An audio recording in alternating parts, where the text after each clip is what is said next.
Prior to 11/22/1963, JFK had been speaking of peace with the communists. A full-scale nuclear exchange lasting less than 60 minutes with the weapons now in existence could wipe out more than 300 million Americans, Europeans, and Russians, as well as untold millions elsewhere. That's why I support the Test Ban Treaty. Wrote and worked out about helping to strengthen the United Nations. He was working on helping the civil rights movement, which must have made a lot of Ku Klux Klan in Dallas pretty angry. Many of them were in the police department, for that matter. The KKK had infiltrated the police department.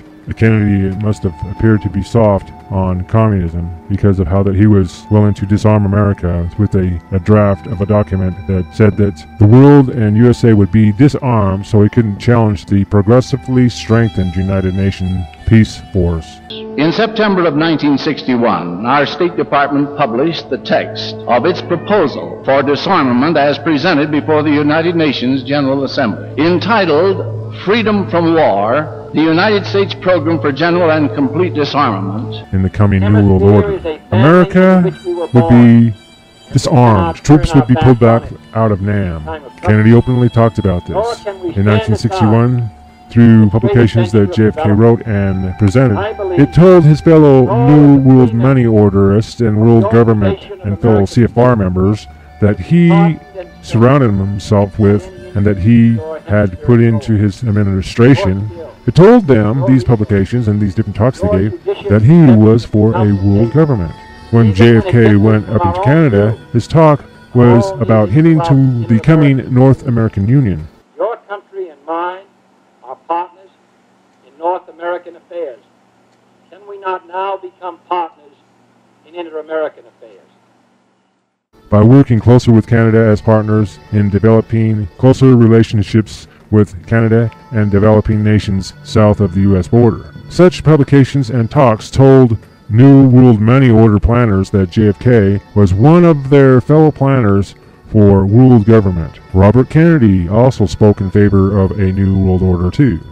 Robert Kennedy, the former U.S. Attorney General in 1967, said, "All of us will ultimately be judged on the effort we have contributed to building a new world order."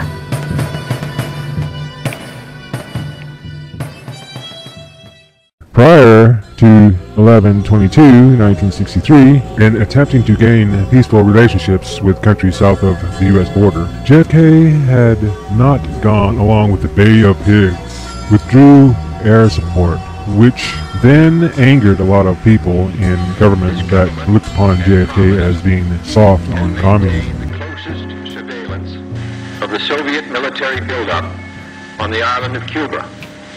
Within the past week, unmistakable evidence has established the fact that a series of offensive missile sites is now in preparation on that imprisoned island.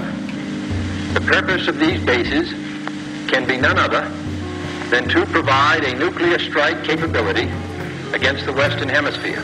JFK also started to appear to be going in a different direction than the New World Money Order planners were going, signing executive orders to print money that wasn't Federal Reserve bankster notes. And his generals wanted a war with Nam, wanted to smash communist Cuba. But JFK was going in another direction, as the Pentagon Papers and other comments he made show that his intentions were to slowly pull America out of Nam, not escalate it. This threatened those who were setting up pre-war government weapon contracts, arms deals, oil, gas, and fuel deals, and contracts with the military-industrial complex that Eisenhower had warned before leaving office in January 1961 was getting out of hand. War is profitable in fueling, supplying, bankrolling, and arming both sides of conflict to then have reconstruction contracts set up for after the war. So JFK was going to mess up global corporations' New World Money Order planners' plans and money-making profit deals. So LBJ was placed in the position he was as vice president to assure that once JFK was out of the way, the generals would get their war, and the oil barons in Texas and Wall Street world banksters would be able to profit off of bankrolling another managed conflict and creating another world crisis that thus required another global solution to wars, that of a world government. So a coup was set up with those in power and positions that could control and order the standing down of extra security coverage with the military, Dallas Police, and pull back Secret Service protection too. That could set up the motorcade route, position of the lineup of cars. A coup that could keep thousands of people, or as many as possible, out of the killing zone, Elm Street. A coup that could have agents in position to snatch up civilian cameras and collect footage from film developing companies where photos and film were sent. A coup that could keep the press and their cameras farther back than normal in the motorcade to decrease photographic evidence of the coup. But who then had New World Money Order conspirators behind the scenes who owned the media outlets, could put pressure on the bosses in media, to put pressure on the reporters, to then buy up and suppress vital photographic and film evidence that challenged the lone gunman theory, such as the suppression of the Zapruder film and other films.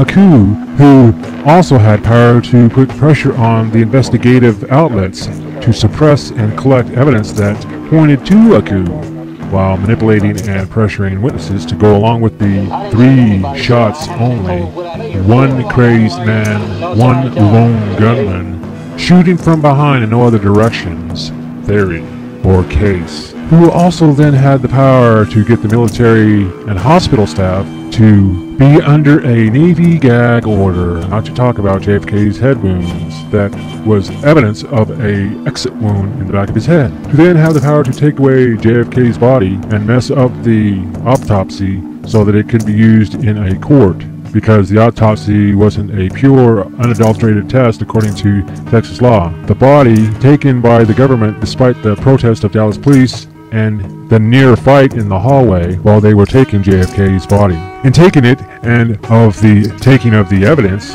as it was done by the FBI and Secret Service, this thus polluted the purity of there being an autopsy done right after the coup. A coup that had the power to cause changes in JFK's head wounds during the case of the 2 coffins and missing body. A coup that had the power to bring about suppression of autopsy notes with the burning of the notes and control over the transporting of JFK's body to other locations in other coffins to where the head wounds could be worked on to fit the lone gunman shot from the back theory, no shots from other directions theory or case. A coup that could keep the lighting off of areas of the plane, Air Force One, when lifts pulled up for either the reloading of JFK's then altered body or the unloading of his body from Air Force One to a chopper could then be flown to a military hospital where his head wounds could be manipulated with and the manufacturing of evidence could take place and the manufacturing of an autopsy that favors the lone gunman theory planned deception. Very plain casket. This is not the casket in which Al Reich placed the president's body at Parkland Hospital, Dallas. It was a expensive bronze-colored type. It was a bronze casket. The casket was opened, and inside was a slate gray rubber body bag. Within zipped the body bag, and inside was the body of the president. We put the body on the table. He was nude, no clothes on, but he had a white sheet, bloody white sheet wrapped around his face and his head. So between Parkland Hospital in Dallas and the autopsy in Washington, the president's body had mysteriously been placed in another casket and also wrapped differently. Since the autopsy, there has also been a major discrepancy in the description of the president's fatal head wound.